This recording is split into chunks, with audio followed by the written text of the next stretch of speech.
artifact deck, which has been the talk of the event in at least the last couple of rounds, but we mentioned that earlier. He is playing his first RC, so first, big event.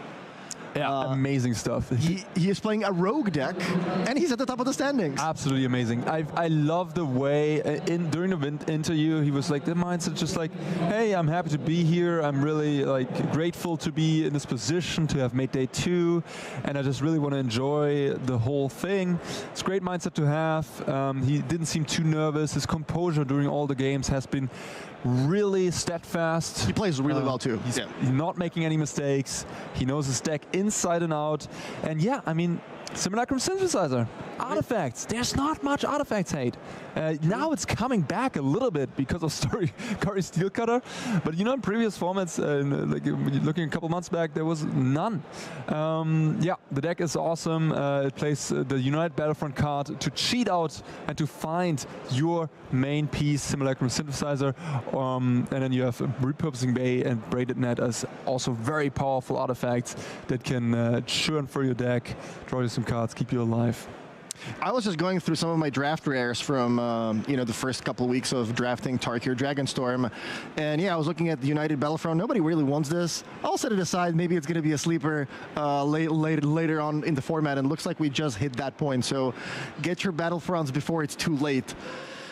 How about the sideboard? Yeah, you also mentioned not a lot of artifact hate in people's sideboards right now. With Steelcutter, I think people are mostly targeting the creatures. We see a lot of Pyroclasms, we see a lot of cheap removal spells, but yeah, good luck getting rid of an artifact with a deck like Blue-Black, for example. Yeah, absolutely. The red decks haven't played any Abrades in recent times.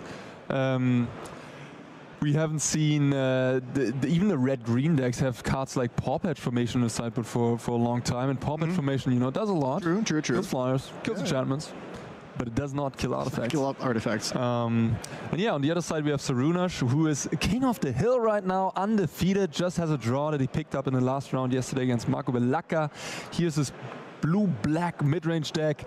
This deck has been around since Rotation, since Duskmourn, Kaito, Bane of Nightmares being an incredibly powerful card, perhaps the best card in the deck.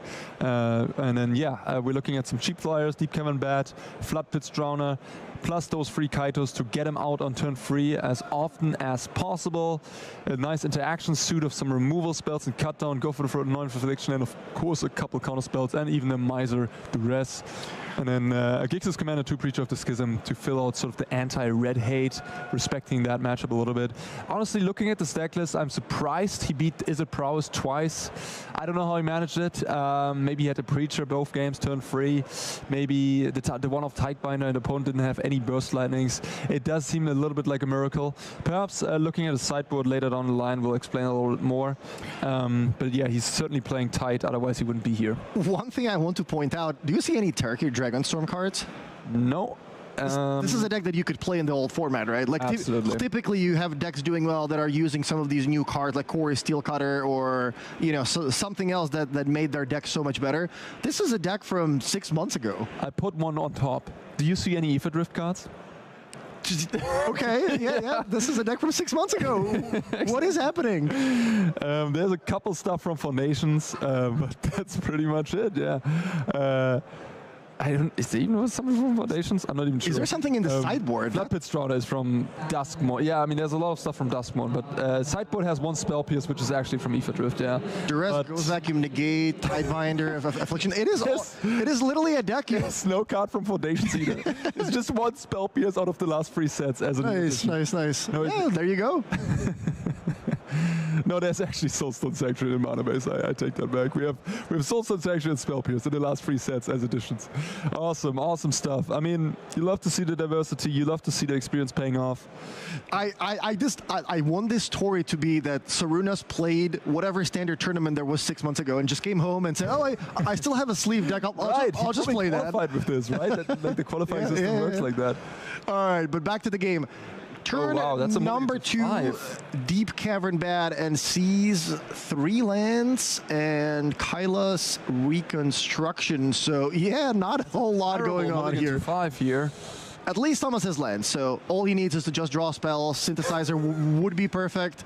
Spells would be useful. Spells would be useful, yes. Yeah. The Fomori Vault, he can discard a card to look at 0 cards. That's probably not what he wants to do. He did draw a Simulacrum Synthesizer, right? Oh my God, you're kidding me? Yes, that is the perfect card. You not only do you get to put something in play that's incredibly hard for your opponent to remove, you also get to scry 2, and now you have a card in play that's just going to start creating value every time you cast an artifact with mana value 3 or more. So, yeah, the best synthesizer is the one at the top of your deck that your opponent cannot deal with the Deep Cavern Bat. Oh gosh, but I do see a Kaito in Zaruna's hand. I guess I was wrong about the scores. Sorry, I said they have 11-1, but we're in round 12, correct? Round 12, yes. 10 wins both. Not quite as good, but still pretty okay. 10 wins, no losses. Deep Cavern Bat gets in there, and no Kaito. Zaruna's is just sitting on some instant speed threats instead. And Thomas did pick up an artifact card. Not triggering the synthesizer, the clay-fired bricks. Really not a card I thought we would see going into this. Yeah, not the best card. Gets you a land, you already have a bunch of those. 2 life, not particularly relevant, and doesn't trigger the synthesizer. It is some craft fodder down the line. Okay. Which is awesome for the braided net. Yeah, Zaruna could have Kaito turn 3, but then he would have given his opponent the Kayla's Reconstruction. He knew that Thomas was basically only on lands, so he probably didn't want to give him that 4-drop play. Is it that bad, though? To have what, Kayla's? Yeah, like you can just replay the Deep Cavern Bat next turn. Obviously, you know, maybe he's valuing sitting on all the instant speed cards. There might be a Phantom Interference in his hand that he just wants to keep up. That certainly makes sense. Yeah, that could be the case. And now he also has a Fallschlitzstroner, so now he can just get the Kaito down. Using not to ninjutsu, I think it's just going to be a hard cast, which I kind of like. Leaves the 2-drop in play, so you have that extra pressure. Yeah, take advantage of the fact that your opponent is low on resources, and try to get this game over as soon as possible. So Kaito hits the battlefield. He's thinking about plussing it to add extra power. He doesn't have a Soulstone Sanctuary right now, which would also be buffed, as it does have all creature types. But yeah, I mean, maybe he wants to draw cards. It's interesting, actually. I mean, opponent 18, you could. Yeah, he's thinking what to do with it. It's definitely worse against Perilous Snare specifically, but he does know that Thomas is on 2 lands in hand. So yeah, Thomas top decking here. United Battlefront, a Seachrome Coast. Oh yeah, not great. Not what he was looking for. Plays a land and passes the turn. So Zaruna's has to be stoked about this. Yes. Just untap with the Planeswalker in play. You have two creatures at a full hand. Yes. This is going to be an uphill battle. For more revolts, Thomas can use it here to look at the top 2. So it's not a complete waste of mana, I suppose, here. But yeah, it's not looking good. He needs United Battlefront. That's really what he needs to come back into this game. Exactly. Get like another synthesizer and a snare. And get rid of the Kaito. Notice the blue-black mana base. I think there is a Restless Reef hanging out between those lands as well. So that might be a pretty quick clock that Zarunas can put Thomas on. Yeah, we're going to attack here for 4, 5, 6, 7 points of damage. Yeah, that might be a 1-turn clock. Thomas is going to need to top deck either that Battlefront or at least another synthesizer. Would that even be enough? I mean, it's certainly good against Go for the Throat. I think adding the second ninjutsu emblem there, the ninja emblem, is a little too much in my... But, okay, we're looking at... Saw Blades and a land. Saw Blades can get back that Kayla's Reconstruction at least from the Deep Cavern Bat. And you can cast that, maybe find a Perilous Snare. If you have another white source in hand. I'm not quite sure if he has another white source in hand. He definitely has a land. Ah yeah, he has a Darker Waste. And now drew an Iron Crack. So yeah, he could kill off the bats and then cast Kayla's Reconstruction to look at the, I believe, top 7 and take one of them. 1 3 mana or less permanent into play. sort of like a collected company variant as well that has kind of gotten forgotten. Yeah, there's a Saw Blades. And Serenos is in the tank, but says that is fine. I'm gonna let that one resolve. You can get that reconstruction back. Yeah, Thomas thinking about Phantom Interference here, but I don't think he has the. I mean, he could craft. No, it doesn't even work. He could craft the Saw Blades, but then he doesn't have enough artifacts to actually make it a 5/5 blocker. Yeah, just like you mentioned, there's the reconstruction where X equals 1. Looking for Perilous Snare here. That would be the best hit. I don't think he really found anything useful. Did he break? He did find the repurposing bay, which is a little slow here. It does find him Snare next turn. It gets him 1 construct here, but I think Sarunas is sitting on a Flood Pit Drowner, so if that's his get, the Flood Pit Drowner will come down, and then the Restless Reef plus this army of Merfolk and the Ninja will get it done. Yeah, Repurposing Bay hits the battlefield, triggers the synthesizer, makes a construct, and he passes the turn. I think there is lethal if one of those lands is indeed Restless Reef. Thomas fully tapped out. Yeah, Sarunas just making sure, counting everything up here. And Thomas probably realizing it as well, but of course you have to let your opponent do it.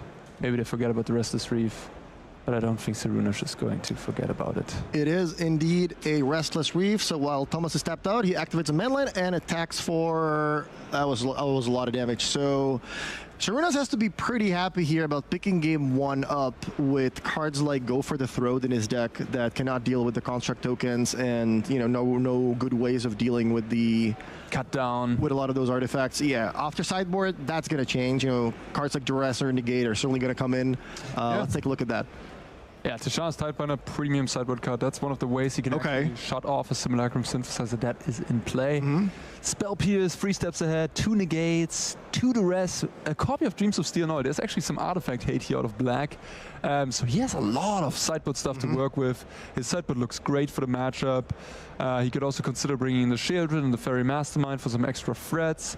I mean, he can take out all Go for the Throats, all of the cut downs, so that's 7 cards out already. And then stuff like Gix's Command, probably not that good, the one off main deck, and Flood Pit Drowner also not looking too impressive here. I can tell you, looking at him handle those sideboard cards, he's bringing 9 cards in.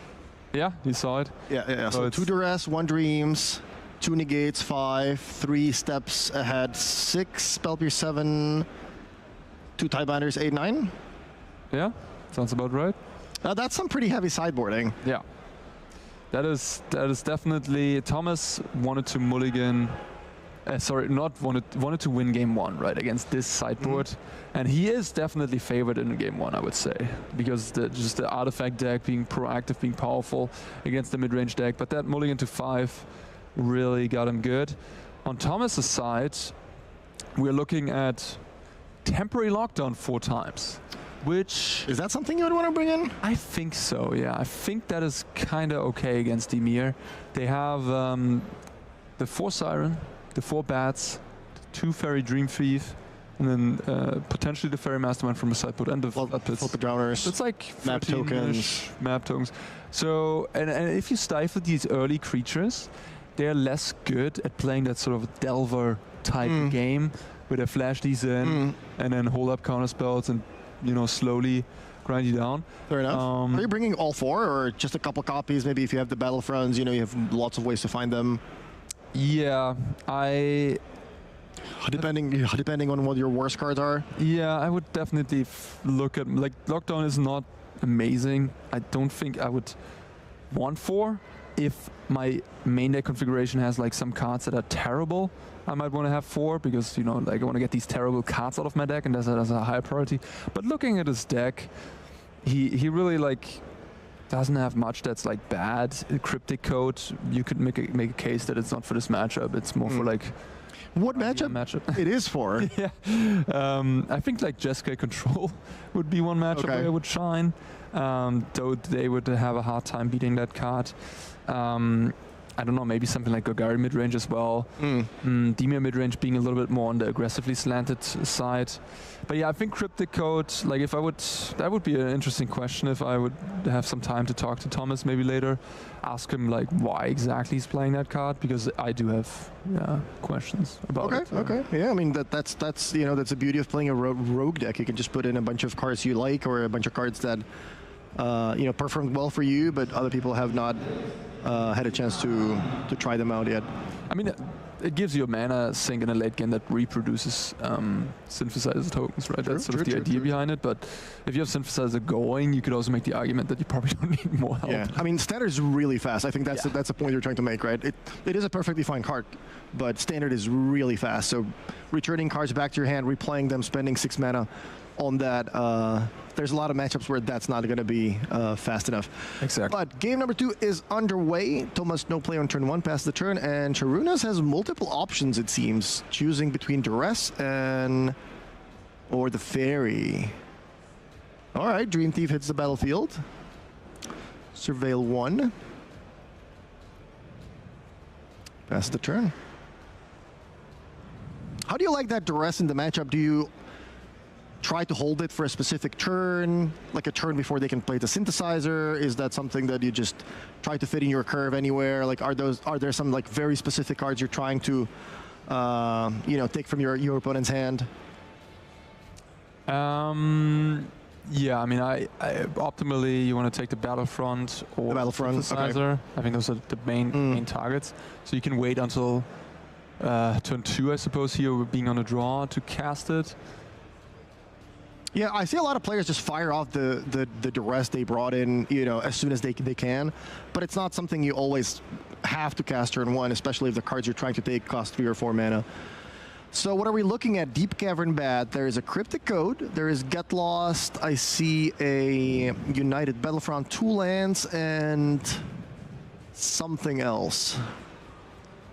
I think it's a white card. Is it another Battlefront? It might be another. It's the alternate art of United Battlefront, I believe. Lots of options. Yeah, he's probably going to take...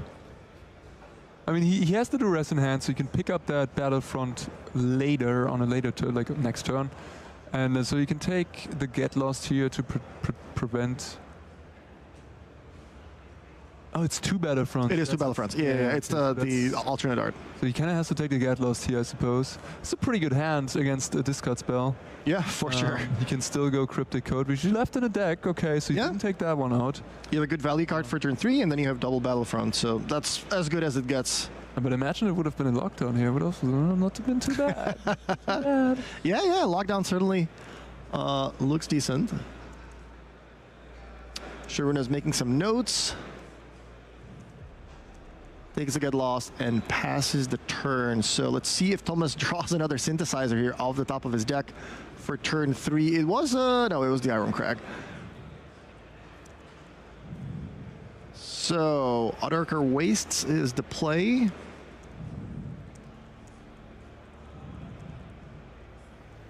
And now he has a choice. Does he want to play the Cryptic Code? He does. So Cryptic Code hits the battlefield. We're going to get a 2/2 and pass the turn. Yeah, I think Sharunas was hoping that I'm going to take one good card with the Deep Cavern Bat, then take the other one with Duress. Hopefully you don't have more gas, but Thomas' hand was very, very much discard-proof there. Let's see if he also has a counterspell in addition to that Duress to take both of those Battlefronts.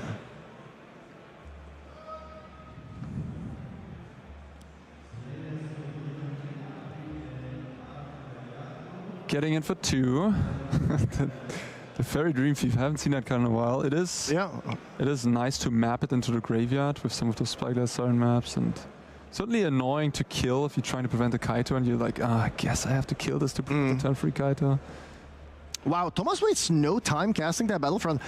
I would be thinking, yeah, I mean, you kept 2 mana, pretty good chance you have that negate, one of those counters. I'm going to give it a thought, but that could signal drawing another high-value card, like another Battlefront, another synthesizer, something along those lines, where you're not too worried that this gets countered because you just have more gas in your hand. But yeah, I think he's gonna be pretty happy about the fact that it just straight up resolved. What do we get? Snare and a repurposing bay. Not the greatest, not the worst.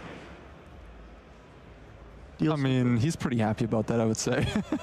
I think if there would be an advantage bar here, it would definitely skyrocket in Thomas's favor. He has the Clayfire bricks he can use to get that, make the bricks, turn the bricks into a synthesizer. That transformation will be pretty damn troublesome for Sarunas here. And speed up to 2. Look at that. Maybe the Perilous Snare will. There's so many things happening. Like, this deck must be so much easier to play on Magic Arena. Yeah. Where the client just does everything for you, reminds you of all the triggers, and moves the speed counter for you. Floodpit Drowner at the end of turn. Tidebinder is the draw. Okay, that's a good draw for Sarunas. Plays an Underground River. It's an interesting decision here. Pretty big interest. Like, this is an interesting decision. He has, on the one hand, he has Curiosity, so he could cast and draw 2 cards. Really enticing. There's Ward on the Disguised Creature. Oh, he missed that. Okay. On the other hand, he can hold up the Tidebinder to counter that repurposing bay trigger, which is also super important, of course. He decides to leave up the Tidebinder. Yeah, holding the mana up allows him to do both those.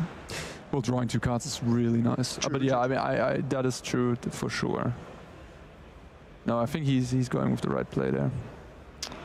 Sarunas double checking what Cryptic Code does exactly, and Thomas is going to activate the repurposing bay, sacrificing the bricks. And is that going to earn the Tidebinder? It does. So, yep, we're going to stifle that ability. And now you're going to have a blank. Thank you very much. True, the bay is also shut off. This is definitely a swing in Sarunas' favor here. I saw a get lost, so the bay can be turned on again, but the bay doesn't have anything to... oh, there's a Saw Blades. Never mind. I was about to say the bay doesn't even do anything right now because it doesn't have anything good to sacrifice. But yeah, he can go... He's now setting up for next turn getting the synthesizer, right? He has the get lost. He can blow up that Tidebinder, get his bay back online, sack the Saw Blades, get a Simulacrum. Or if Sarunas decides to play Enduring Curiosity, get a Perilous Snare and take care of that. There's a lot of good cards in this deck. Battlefront, Synthesizer, lots of some of the obvious choices that make the deck work. But I do want to shout out Spring-Loaded Saw Blades. I think that's one of those cards that really allow you to play a fully artifact deck without having to add, multiple get loss or some kind of other piece of removal that wouldn't have the artifact type. You wouldn't be able to find it with United Battlefront. And yeah, for me, this is kind of the unsung hero of the deck. Yeah, absolutely. I really like how Thomas is playing this. Last turn he attacked. Now he's realizing, hey, I'm actually the one now with the Battlefront resolved. I don't have to be aggressive. I have the long game covered. I'm just going to block everything. Protect my life total. Yeah, exactly. Deep Cavern Bat is the play. What you got? We see a... Okay, so that was a very quick choice of Get Lost. Yeah, that does protect the Tidebinder, so the bay is shut off. And yeah, Thomas is now looking, I guess. He doesn't really have much going on. He can turn his Saw Blades into a 5/5 for 4 mana. That blocks these, at least the Tidebinder pretty well, but he can also just go Candy Trail for now and then still decide later. Putting back a Bricks and an Iron Crack. He already yeah. He's looking for the Haymaker cast, he's looking for removal. I guess the thing about Lockdown is that it does mess a lot with your own deck as well. Yeah. So while it is good against the red decks because they're completely destroyed by it, maybe you don't bring it in a matchup like this because it does do a lot of damage to yourself as well. It might also be a play draw thing. Like maybe he wants that on the draw to not fall too far behind, but on the play he wants to be more proactive. Yeah. All right, now is the time. One card left in hand. Curiosity to fill Saruna's back up. This has been a really good game. Both players are doing good stuff. Yeah, Sharuna's double checking. Okay, you have so many artifacts with so many extra abilities. Is it actually safe for me to attack here? Is there a way you can craft a creature out of this, or Yeah. Let's just double check before I attack. Yeah, Curiosity is gonna draw him some cards here. We got blue, double take 1 out. Okay, so Curiosity makes it on the battlefield. Hit you for 4, and I'm going to draw myself some cards, gain 1 life with the Deep Cavern Bat as well. If he finds something like a negate here, that would be incredible. Yeah. We found an island, and I can't quite see what the other card is. Passes the turn, so yeah, Thomas has, I think, 1 turn to find something really good here. Yeah, he can return the Cryptic Code as another blocker, but that's not too exciting. Oh, there's a Saw Blades, which gets the Get Lost. Oh my god, yeah. That's the perfect card. The unsung hero yet again. Spring-loaded Saw Blades. Deal 5 damage to a tapped creature. Deep Cavern Bat hits the bin. Thank you very much. I'm going to pick up that Get Lost.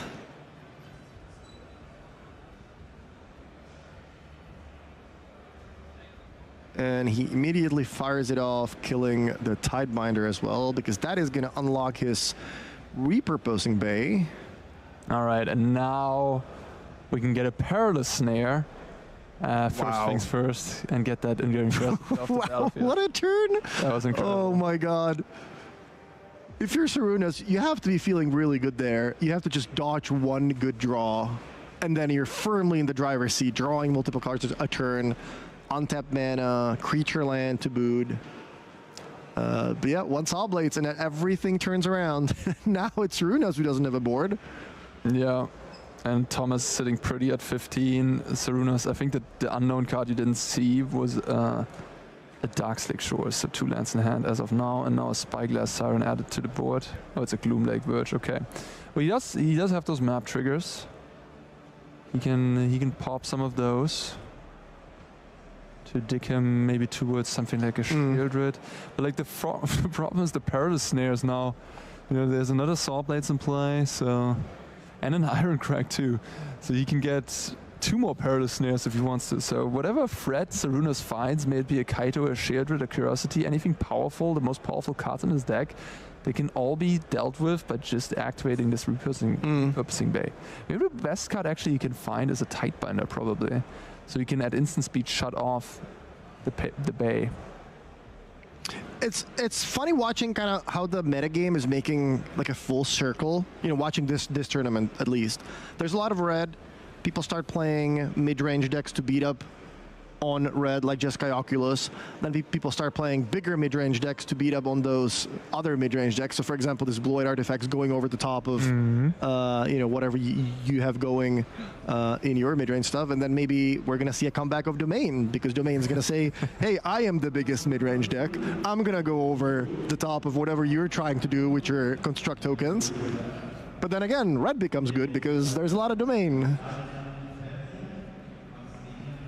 Synthesizer hits the battlefield. There you go, and I think we're going to see some Cryptic Code action here. That is going to be an unbeatable engine in the long run, that is for sure. Yeah, turns out Cryptic Code might just be for this one matchup. Yeah. Leaves the Get Lost on top. He knows that at this point he has infinite constructs with the Cryptic Code, so just leaves the removal there. Just an insurance policy for something going wrong? Yeah.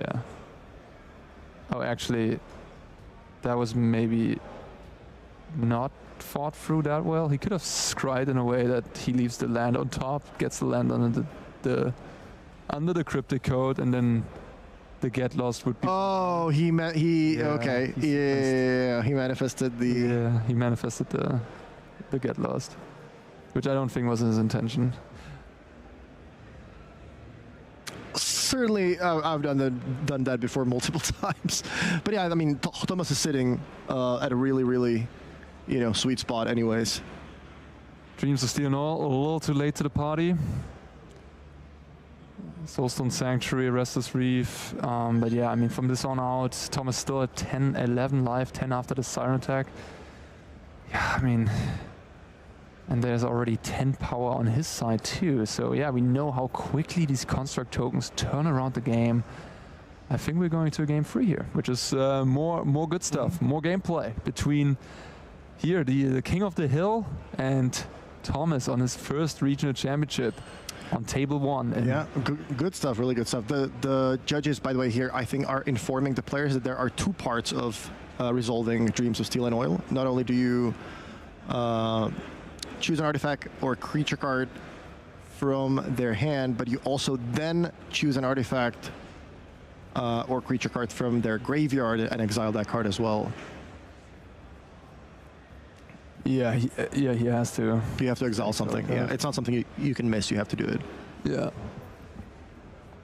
Don't think it matters much anyhow. Yeah, he's like, okay, fine, whatever. Let's take this one. Yeah, I mean, pretty reasonable against the graveyard strategies. You know, I'll take your Atraxa. I'll take your. Yeah, it's great against Oculus specifically. Activates another map, reveals another land. Not going to be super excited about that one. Flooding out pretty hard. 6-8 lands on the battlefield, 2 more lands in hand. That's the one problem I have with the Dimir Midrange deck, is it doesn't really have a flood protection. It doesn't really have any great, you know, late game mana sinks. I've seen some versions with Cryptic Code when that card first came out, as like, oh yeah, this is going to be a, you know, evasion creature that later is going to give me some mana sink for the late game. But yeah, it has not been fast enough, certainly for this meta game at least. Yeah, I mean, they have some nice high end, but it's all permanent based card advantage, no? So nothing like stock up. So yeah, you can interact with it. They have a lot of creature lines though. With the sanctuaries, you have the Restless Reefs. Yeah. Yeah, Sharunas does exactly that. Activates his mana to turn that reef into a 4/4 and smashes for a bunch of damage. But yeah, this construct is going to be happily traded off. And back to Thomas.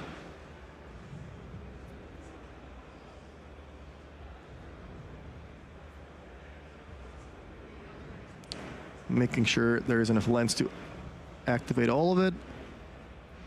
Braided net off the top. Oh my god. Yeah, one of the better ones. Yeah, one of the better ones to say. How about a good old draw 8? Yep. It's truly busted card in the deck at times. And is he just getting another Simulacrum Synthesizer? He might just get a... Might as well. All right. I mean, I thought he could just get a removal spell at this point, a Perilous Snare number 3. But he's just making a bunch of constructs. I mean, he's in no danger of dying to the Siren at 9 life. So he can just make like an insurmountable amount of creatures. He's gonna turn the corner really quickly here. Yeah. This might just end. Like this deck turns the corner so quickly. These constructs just go crazy. And yeah, we don't have something like Farewell left in the format, right? There's a couple of effects that do it, like Fate from History and like Cease Desist. A couple of effects to destroy all artifacts, but nobody plays those cards. We were looking for a card like that actually for the PT. We were looking for, there's always something like a Fracturing Gust, like this, you know, green 5 mana, destroy all enchantments and artifacts. Yeah. And I think there is something like that in Standard. There's one card, but they're not great. They're definitely not perfect. Yeah, there's a few. I mean, the Cease Desist is actually pretty reasonable. It costs 6 mana on the side to destroy all enchantments and artifacts. Oh, the green-black split card sort of? The front side is very good against Abuelo's Awakening, so it's kind of interesting. All right, attack for free with the Cryptic Code, and yeah, just free 10/10s added to the board. No biggie. Wasn't Meltdown recently reprinted? Was it in the... That was in Modern Horizons though, right? No, yeah. It was in Modern Horizons, okay. Brotherhood's End would be insane. That's an insane. Oh, yeah. Like just take everything you have in play and put it in the graveyard, please. Yeah, let us know in the chat what's the best sideboard card against a deck like this. Can you come up with? It has to be Brotherhood's End. If you find a better card than Brothers against this deck, or legal? Brothers is still standard legal. It's a Brothers War. It's gonna rotate out next year. Brotherhood is still there. Sure. What about if you're playing green though? I know, we had that problem with Domain. Like, we're like, hey, we're playing almost every color. There's got to be something against this deck, right, that we can bring in. Yeah, Brotherhood says, I guess we haven't really considered because we didn't have double red. But yeah, not that many good ways of dealing with multiple artifacts, especially if you get into a point like this. Multiple synthesizers in play. There's pretty much no coming back for Sarunas from this. There's Fate from History. There's 4 mana destroy all enchantment. Yeah, exactly that one. We see it on the screen right now.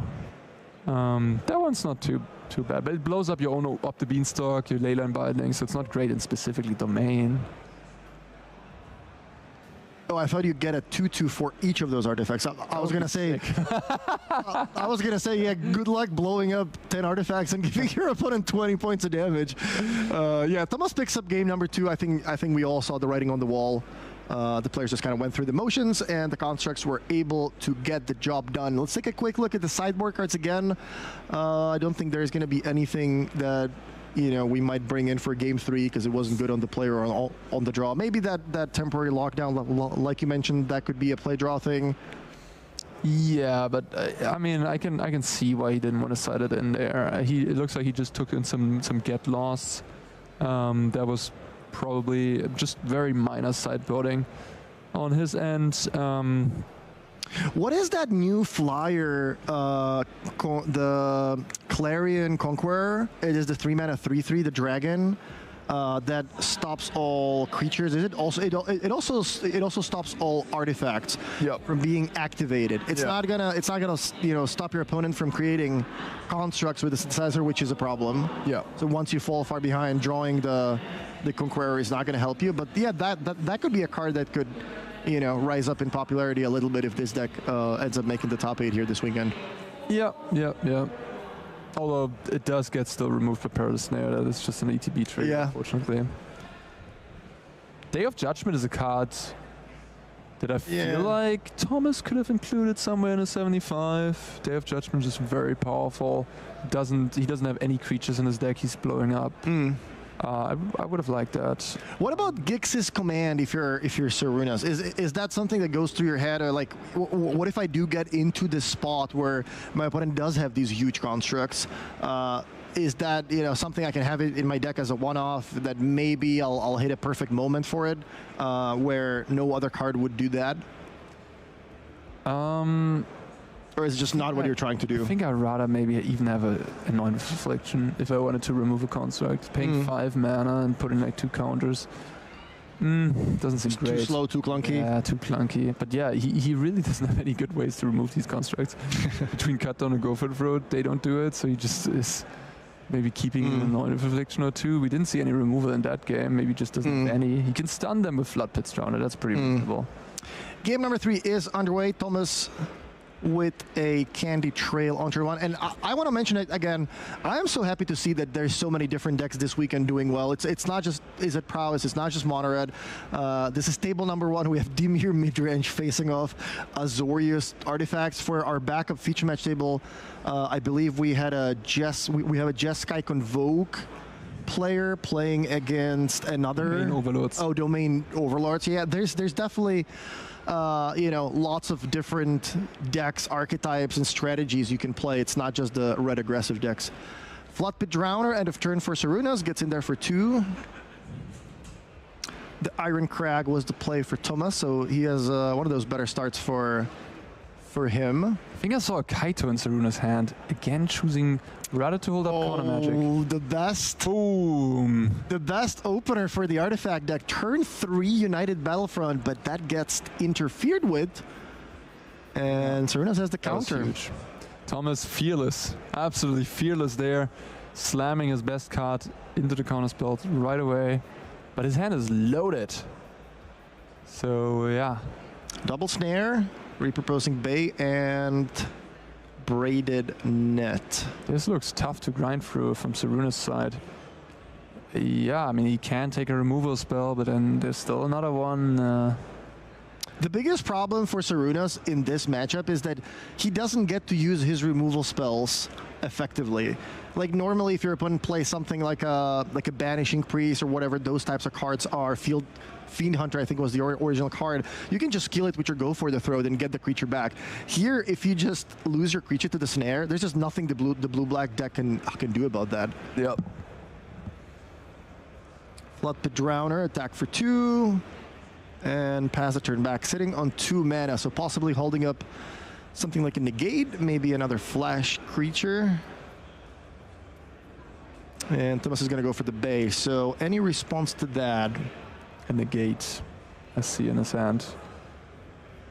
Thomas choosing not to play the island there, he just drew, which I don't know if I love that, because it does open him up to getting Phantom interfered. Yeah, fair enough. And Spell Pierced, I think there's a copy of each of those. There's a chance that Thomas wanted to offer the repurposing Bay as a bait.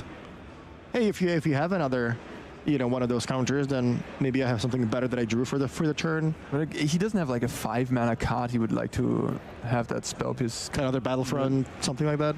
Sure. Back to Sarunas. The reason to not do it is to not give information, so sort of have it look like, oh, I'm just playing this Bay.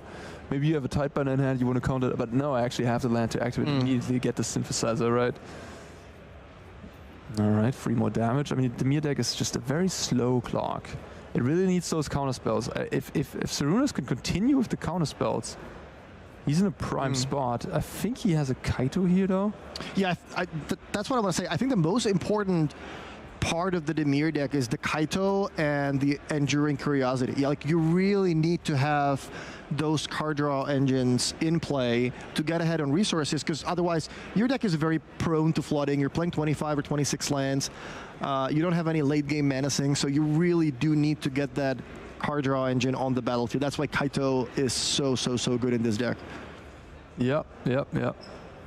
But he has been able to deal with at least the 2 engine cards, Repurposing Bay, and you could call the Battlefront an engine card too, of course. So Thomas is left with like 1 snare, which can remove the Kaito here. And he's also has that Braided Net, which is a bit of a slower card. Right, Sarunas keeping 1 on top. Candy Trail being sacked. Go up to 16. Thomas is going to need something good here. Ooh, that was a reconstruction. Yeah, that's a good start. Oh, that's an interesting turn now. He's going to Surveil before casting a Kalos.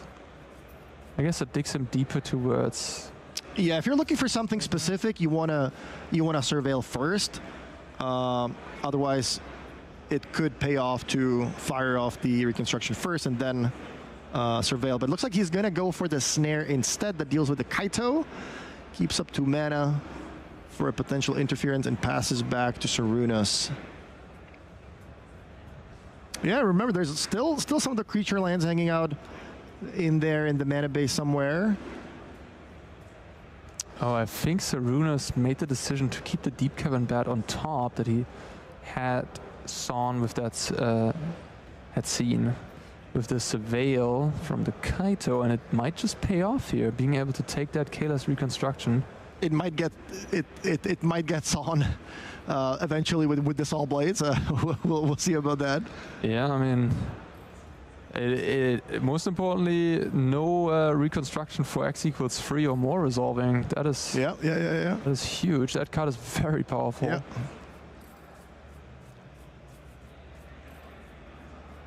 Yeah, very timely Deep Cavern Bat. And attack for 3. So Thomas goes to 13, and he will be under a 2-turn clock after this, thanks to the creature land. So he's going to need something good in his next couple draw steps. Otherwise, Sarunas might continue being our king of the hill, the only undefeated player currently in the tournament. And if you move to 11 wins and a draw with 2 rounds left in the Swiss, I think you're 95% locked for the top 8. I think even with 2 losses, having this good tiebreakers, you might still be in. So he would be in a prime position to make the top 8 here. Yeah, I think 12-2-1 is around about the cut for top 8 this time around. No, not 12-2-1. How many rounds we're playing? We're playing 14 rounds.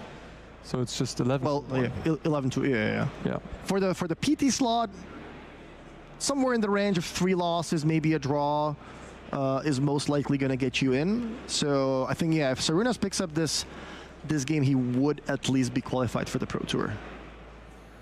I think I take it back, actually. At 14 rounds, the 11-2-1 is actually not a lock, I think. But 12-2 should be. Yeah, we'll see how that shakes out. In the meantime, we're going back to Sarunas.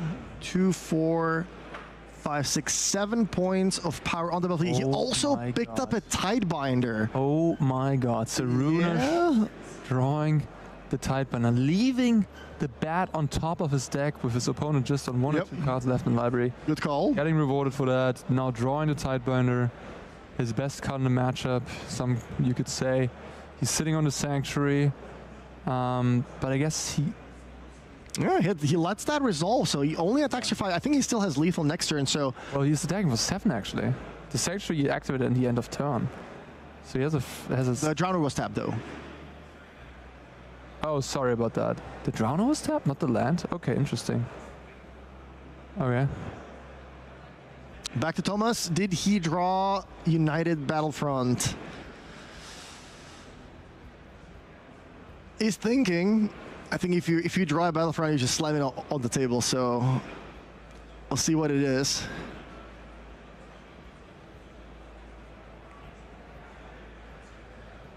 Does he really have any plays this turn? Yeah, what he's thinking about is the Braided Net. He can craft it for 2 mana and then draw some cards. That's what. Don't you just die to the creature lands? Well, you could draw into a Saw Blades and an untapped land, maybe. So you craft the Braided Net. It costs you 6 mana to activate it. You draw 3. So that's 6 mana gone. Then you're down to 1 mana. Then if you draw... Land and Sawblade. Land, Sawblade, kill the rest of the 3. And then you take 7 from the creatures in play. We know... Oh, the net can only target non-land permanent. I see. Thank you, Chad. We know that Sarunas has a Tidebinder in hand, so there's no shot that this Braided Net is going to be actually crafted here, because the Tidebinder can just stop or at least the Tidebinder will stop the draw trigger, which will be absolutely brutal. And then the Braided Quipo, the upgraded net, will thank you. Simon on the card viewer is just he's ahead of it. Machine, yeah. Yeah, that will be countered, and with that the game will go to Sarunas. I'm not sure what can happen here. I think it's a Battlefront. But yeah, I mean, Thomas seems to be... He drew a middling card that sort of gives him a different option. Yeah, he's in a bit of a pickle, and he was looking at Sarunas kind of... saying something along the lines of, do you have a counter? Do you have the Tidebinder? Like, should I go for this? And it looks like he's just going through the numbers, calculating the odds of how many outs do I have if I go for this play, leave myself open up to getting countered by the Tidebinder. How many untapped lands do I have to later also maybe play the Saw Blades? Is it worth it? Do I have any other option, though? He just shows it out Arcar Waste and concedes. So congratulations to Sarunas Liobikas, which is still our undefeated player, and the only one at that. 11 wins and a draw, 2 Swiss rounds left. And with that, he should be pretty much locked for a Pro Tour invite unless something goes horribly wrong.